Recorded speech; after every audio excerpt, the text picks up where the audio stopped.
TWR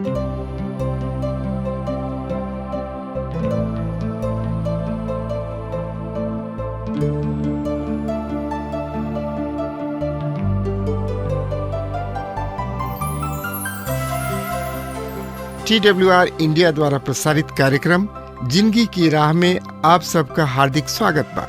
ई कार्यक्रम Bible का विधिवत अध्ययन हवे।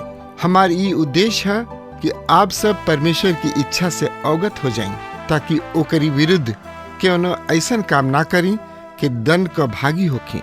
बाइबल सगरी मानव जाति खातिर छुटकारा का संदेश है। कृपा करके देखी सुनी, ताकि परमेश्वर आपकी जिंदगी का रास्ता दिखावे वाला ठहरस।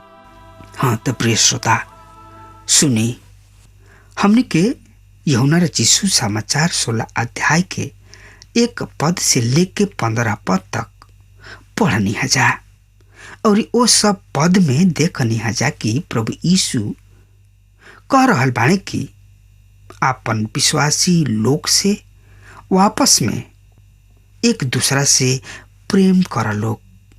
फिर भी प्रभु जी कह रहल बाणे तोहनी लोग हमार हव लोग, ऐसे संसार तोहनी लोग से बैर रखेला। और वो अपना प्रियजन से कहले कि तू हमरा में बनल रह, जौना से तोहनी लोग के प्रार्थना फलदायक होके, तोहनी लोग की प्रार्थना के जवाब मिले, तोहनी लोग फल ले आव। काहे कि एकरा से हमारा स्वर्गीय बाबू के महिमा होला। प्रिय श्रोता, ई कैसन अचरज भरल बात प्रभु यीशु कह रहल बाणे। पर अब हमने के देखे के यूहन्ना रचित सुसमाचार के 16 अध्याय के 16 पद से लेके 33 पद के। तो आई एक खाली सरसरी निगाह से ये सब पद के पढ़ लिखल जाओ। ये तरी से लिखल बा, सुनी ध्यान से, उंघाई मत। तनकी सा देरी के बाद तू हमरा के ना देखब लोग, और फिर थोड़ी देर के बाद तोहनी लोग हमरा के देखब लोग।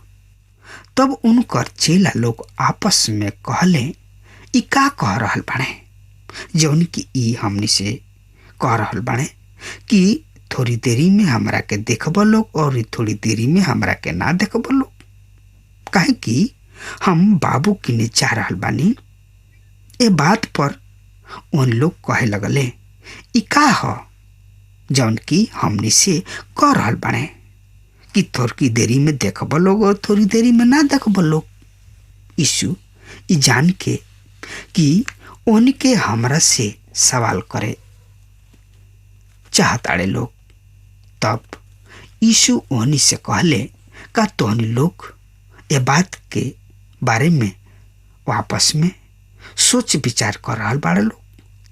जौन हम कहनी हा, थोड़ी देरी के बाद हमरा के तोहनी लोग ना देखब लोग, और थोड़ी देर बाद हमरा के देखब लोग।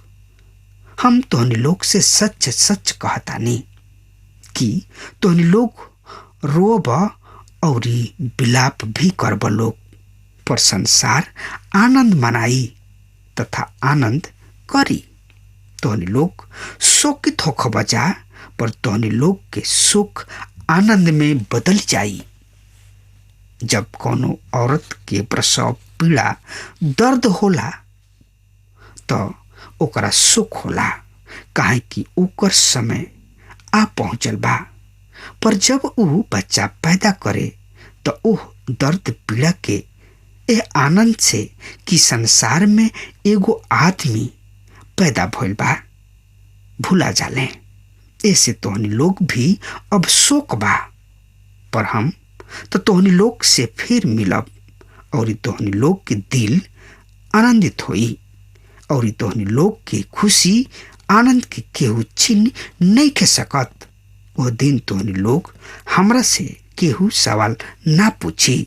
हम तोहनी लोग से सच सच कहतानी, यदि तोहनी लोग स्वर्गीय बाबू से कोनो चीज मंगब लोग तो ऊ ओकरा के हमरा नाम से तोहनी लोग के दे दी हैं।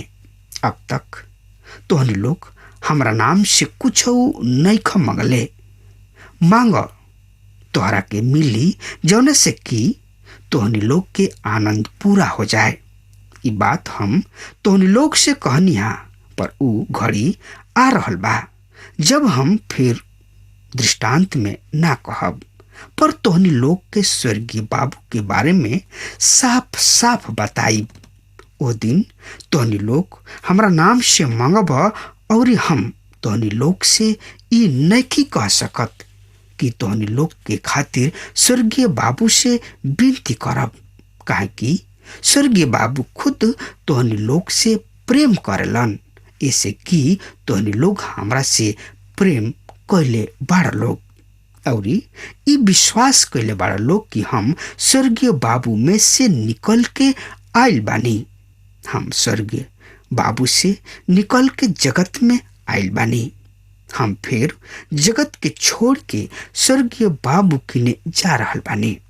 प्रभु यीशु के चेला लोग कहले, अब तू साफ साफ कह रहल बड़ा, और कि तू दृष्टांत में नहीं कह रहल। अब हमने के जान गनी जा कि तू सब कुछ जानताड़ा, और एक जरूरी नहीं खे कि केहू तोहनी लोग से सवाल पूछे। ऐसे हम विश्वास करतानी कि तू परमेश्वर से निकल के आइल बड़ा। प्रभु यीशु जवाब दिले, का तोहनी लोग अब विश्वास करताड़ा? देख लो, उ घड़ी आ रहल बा, बल्कि आ पहुंचल बा कि तितर बितर होके अपना अपना घरे चल जइब जा, और हमरा के यही जा अकेले छोड़ देब लोग। फिर भी हम अकेला नहीं खी, काहे कि स्वर्गीय बाबू हमरा संगे बाड़े। हम दू बात तोहनी लोग से कहनी हा कि तोहनी लोग हमरा में शांति पावा। संसार में तोहनी लोग के क्लेश होला, पर साहस तथा हिम्मत राख, हम संसार के जीत ले बानी। प्रिय श्रोता, आई एक खाली औरी यूहन्ना रचित सुसमाचार 16 अध्याय के 15 से 16 पद पढ़ी। एक तरी से लिखल बा, सुनी ध्यान से, उंघाई मत। जौन कुछ स्वर्गीय बाबू के बा उ सब हमार ह, ऐसे हम कहनी हा, उ हमरा बात के लेके तोहनी लोग पर प्रकट करी हैं। तनकी देरी के बाद तोहनी लोग हमारा के देखब लोग, और कुछ देरी के बाद हमरा के तोहनी लोग ना देख पैब लोग। प्रिय श्रोता, प्रभु यीशु मसीह के संकेत तथा इशारा अपना पकड़वावे गोला और मृत्यु और गाड़ल गोला के ओर बा। प्रिय श्रोता, एकरा बारे में और ज्यादा से ज्यादा जानकारी खातिर रुआ हमरा संगे अपन पवित्र शास्त्र बाइबल निकाल ली। हाँ, तो ओमे देखी यूहन्ना रचित सुसमाचार 16 अध्याय के 17 पद से लेके 24 पद में एह तरी से बखान भइल बा। तब उनकर चेला लोग में से कुछ कहले लोग कि ई ऐसन कौन बात बा कि ई कह रहल बाने कि थोड़ी देरी में तोहनी लोग हमरा के देखब लोग, और थोड़ी देरी में हमरा के ना देखब लोग। फिर हमरा के ई का कह रहल बाने? हम स्वर्गीय बाबू किने जातानी, और ऐसे उ कहे लगले लोग कि ई का कह रहल बाने? थोड़ी देरी में हमरा के देखब लोग। हम नहीं जानत कि ई का कह रहल बाने। प्रभु यीशु ई जान के कि तोहनी लोग हमरा से सवाल करे चाह रहल बाड़ा, तो ऊ कहले, का तोहनी लोग आपस में सोच विचार कर रहल बाड़ा? जौन हम तोहनी लोग से कहानी हा कि कुछ देरी के बाद देखब लोग, और कुछ देरी के बाद ना देखब लोग। काहे कि हम अपना स्वर्गीय बाबू किने जा रहल बानी। पर हम तोहनी लोग से सच सच कहतानी कि तोहनी लोग रोब लोग और विलाप करब लोग, पर संसार आनंद और खुशी मनाई। तोहनी लोग शोकित होकब लोग, पर तोहनी लोग के शोक आनंद में बदल जाई।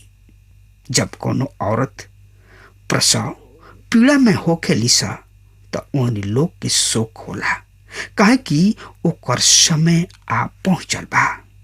तो ओ पीड़ा के एह आनंद से कि संसार में एगो आदमी पैदा भइल बाड़े भूला जाली सा।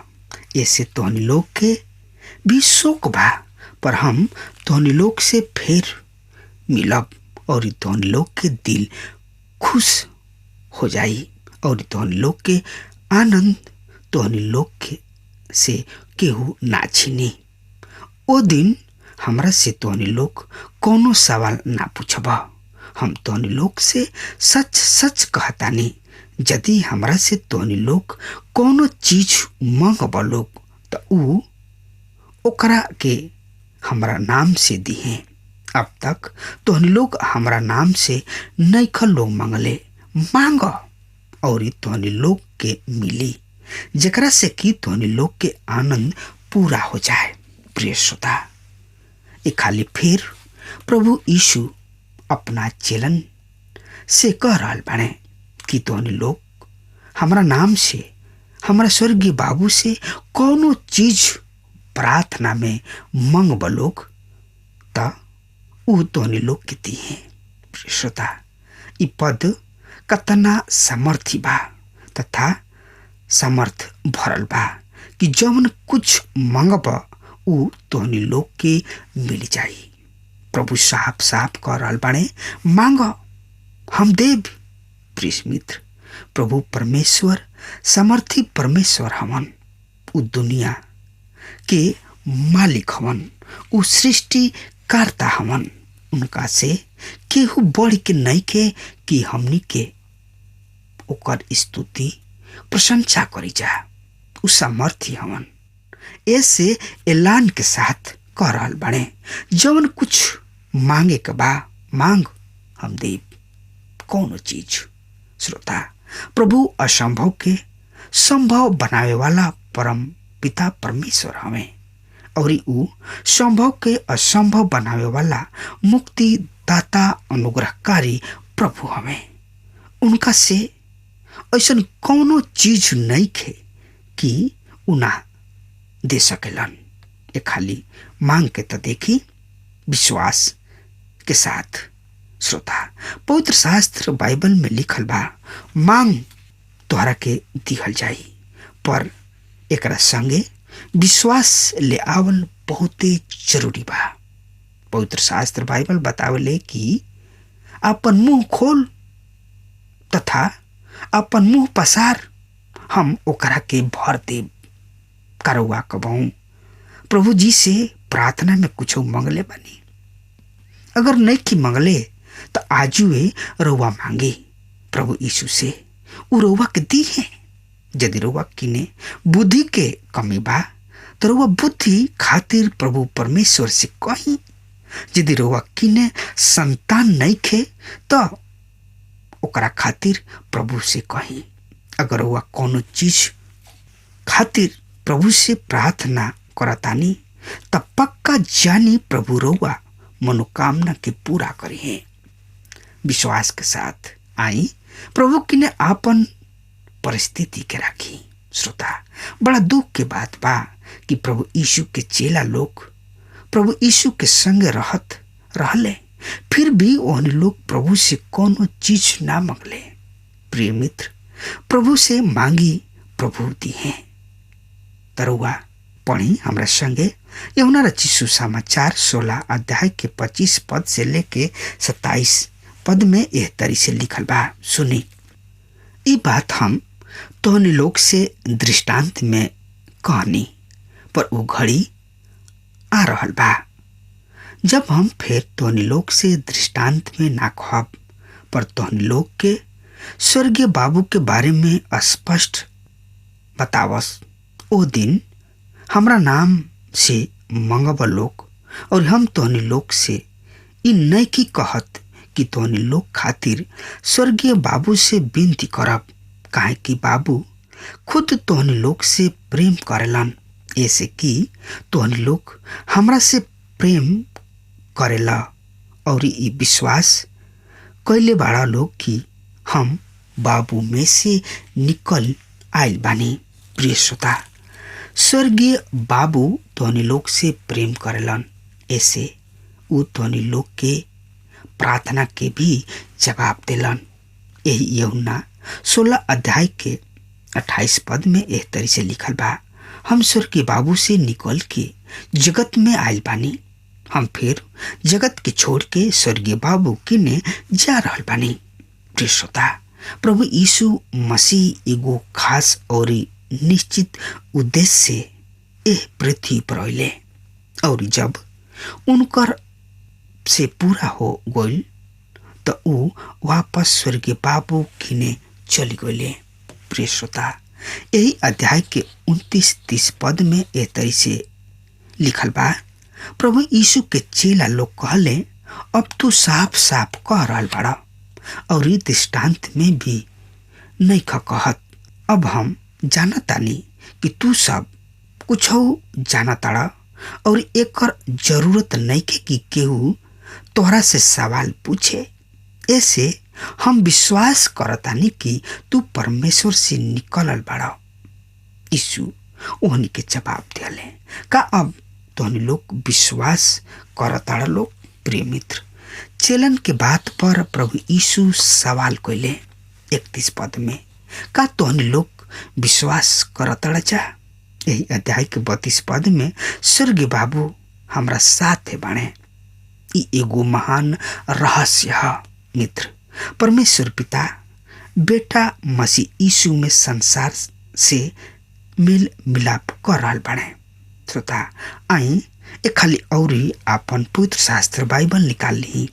यूहन्ना रचित सुसमाचार 16 अध्याय 33 पद में एह तरी से कह रहल बाणे, ई बात हम तोहनी लोग से कहनी हा कि तोहनी लोग हमरा में शांति पाव लोग। संसार में तोहनी लोग के क्लेश होला, पर साहस राख लोग, हम संसार के जीत ले बानी। श्रोता, याद रखो, प्रभु यीशु मसीह संसार के जीत ले बाणे। प्रभु यीशु जी अपना बातचीत के बड़ा शांति शब्द के साथ खत्म कर रहल बाणे। परमेश्वर के संतान अपना जिंदगी में शांति प्राप्त कर सकताने, काहे कि शांति केवल शांति के राजकुमार प्रभु यीशु मसीह में बा, कोनो दूसर जगह स्थान में नहीं खे। ई शांति रउआ के कोनो जगह कोनो स्थानीय मंडली कलीसिया में ना मिली, ना ही प्राप्त होई। इस शांति के केवल शांति के राजकुमार मसीह यीशु में ही बा। संसार में तोहनी लोग के मिली क्लेश, सताव, घृणा, नफरत, बुराई के सिवा और कुछ ना मिली। संसार में प्रभु परमेश्वर के जन खातिर शांति ना मिली। पर ध्यान रहे, पर प्रभु यीशु दावा कर रहल बाणे कि हम संसार के जीत ले बानी। ऐसे तोहनी लोग शांति पैब लोग और तोहनी लोग हिम्मत बांध लोग।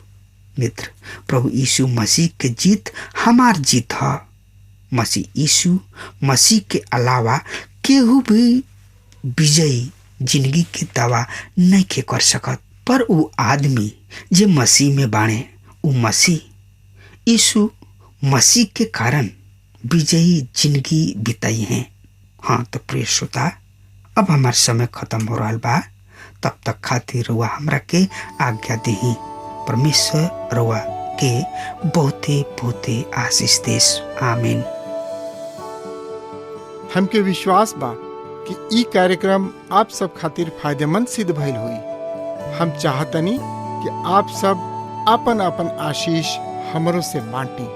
अगर आप सबके लगे बाइबल से चाहे आपकी निजी जिंदगी से कोनो सवाल होके, चाहे कोनो समस्या खातिर प्रार्थना करावे चाहतनी, तो हमारी फोन नंबर पर जरूर संपर्क करें।